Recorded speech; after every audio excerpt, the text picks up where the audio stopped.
Welcome to WagerTalk TV. Today we are featuring one of not just only our handicappers, but a very important person to us here at WagerTalk, Prez, at the Prez on Twitter. If you guys aren't already following, I'm going to teach him how to tweet, I promise. So don't follow, really bad at don't it. follow him yet. Maybe I just take over and hijack his Twitter account. I'm literally just too old.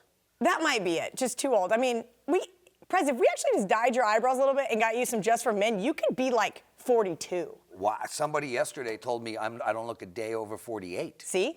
There you go. But if you get rid of the gray, I mean, I get the salt and pepper is kind of like that look right now, but if you got rid of the gray, 42 tops. My woman loves the salt and pepper.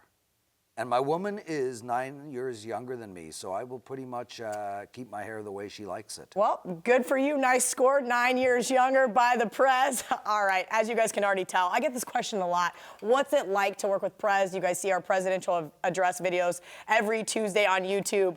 He's crazy. And yes, this is really what he's like, but you give the viewers a little more insight into who you really are, please. Well, I mean, listen, first and foremost, what it's like to work with me is pretty easy. I'm a completely hands-off person. I mean, everybody, you know, Johnny Detroit, who is like as good as it gets, runs WagerTalk. And I literally let him do whatever he wants. If he needs my advice, he asks. Otherwise, I stay out of his hair. I stay out of your hair. You know, if Marco had hair, I would stay out of it.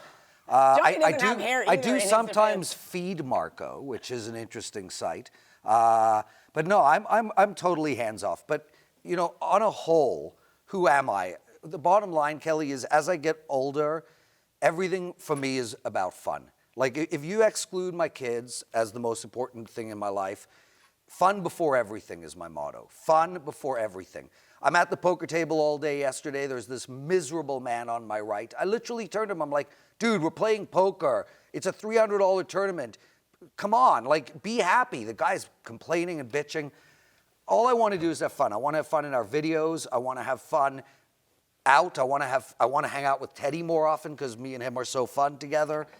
That's really my priority. If you go back, I'm a serious businessman. I mean, you know, I've invested in a lot of companies. I've done well in life. I'm involved all over the map. I don't actively operate WagerTalk, but I handle all the corporate. So I handle the payroll, the books, the hiring, the no firing yet, and acquisitions like the sports memo deal. So I am serious in that regard, but fun before everything. I love it. So something that is always interesting to me, especially given our other videos we just shot with Teddy, how did you get into the handicapping industry? I don't see you as that traditional handicapper, and that's what I think makes you so great. Is it because I'm skinny? I mean, maybe you don't look like a traditional handicapper either, but that wasn't quite what I was getting at. Because I have a full head of hair? Where's your fedora and your cigar, Prez? I could see Koken fully rocking that. I could just picture Dave right here. We should just work. Dave's not here today, but if we just panned to Dave right now, and he'd be leaning back. Anyway, judging you, I like it. Anyway, listen. Long story short, it was a total accident. I've been betting on sports literally since university, and when I was 28 years old, I actually got a call from a bookmaker who said he would bankroll me. This is the local bookmakers. He would bankroll me to bet against another bookmaker to try break that bookmaker so he could take over that bookmaker's area. And I did it for like 3 or 4 months, and it went really well. And then he told me about a guy, the late Frank Matthews, who was, you know, a real top handicapper 20 years ago in this field. I met with Frank, the two of us talked, and all of a sudden it was like, let's start a handicapping business. And this was in 1999. You know, it cost me about like $3,000 to put a website up. We did a back end, and off to the races we are. That website was called whotobeton.com, which we are relaunching in the next few months.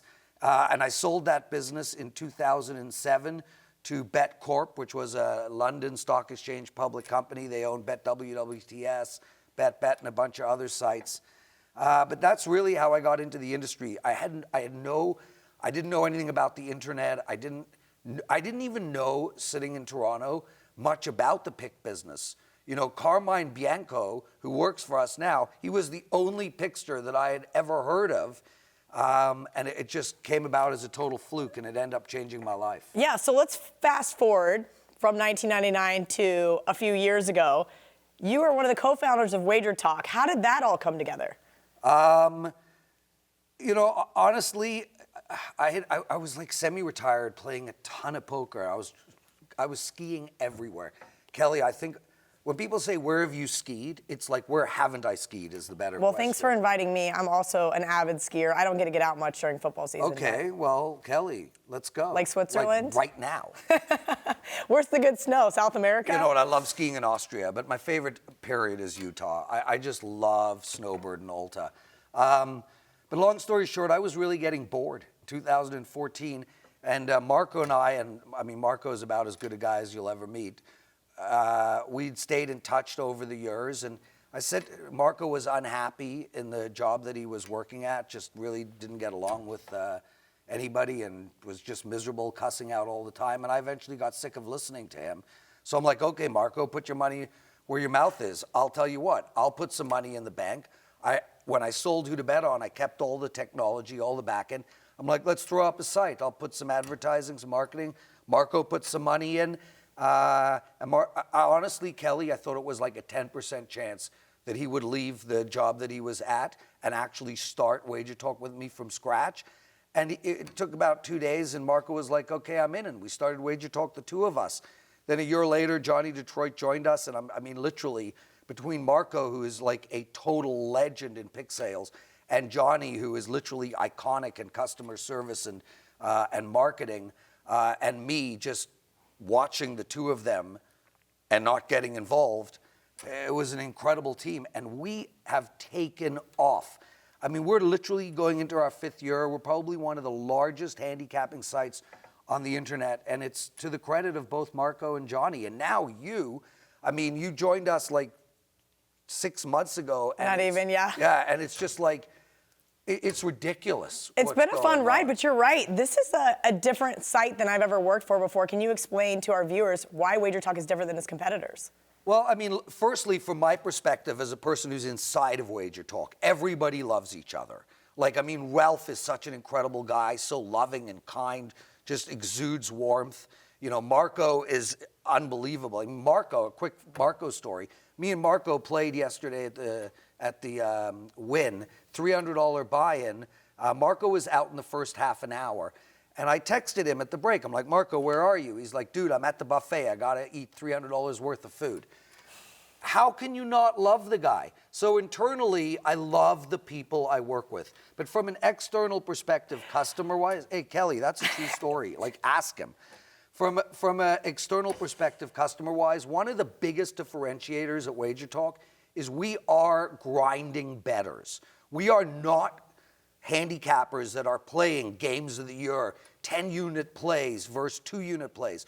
We are literally telling our customers, play 3%, 4%, and 5% of your bankroll on every game. We are not touting 80% averages.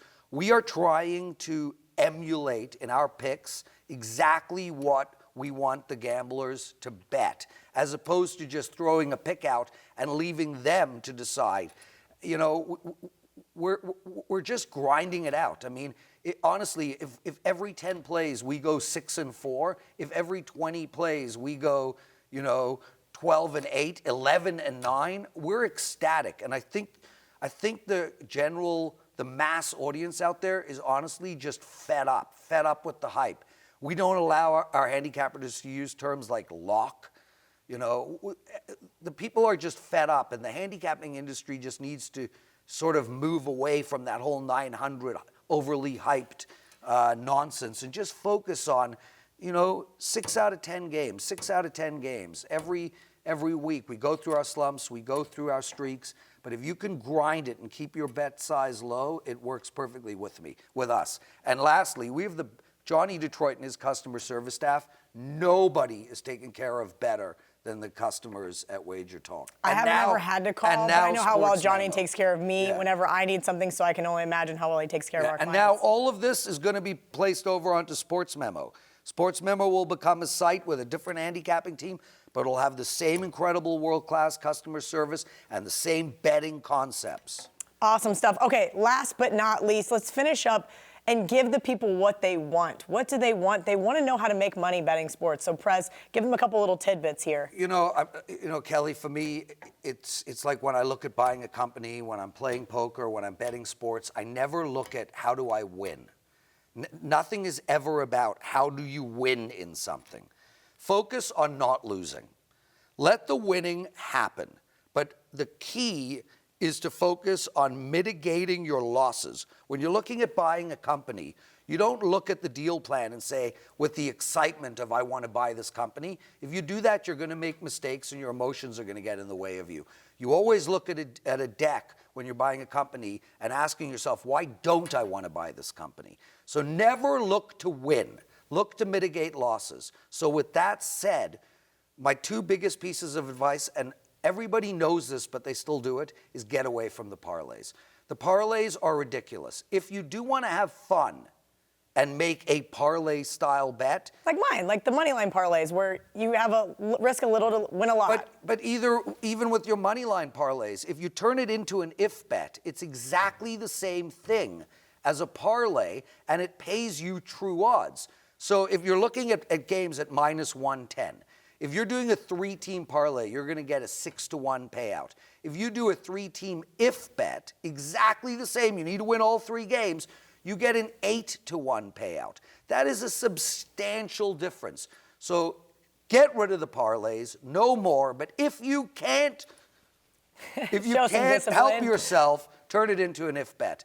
And the second thing is, don't be betting on credit. I mean, betting on credit is a total oxymoron. It is so ridiculously stupid. At the beginning of your betting season, know exactly how much money you can lose.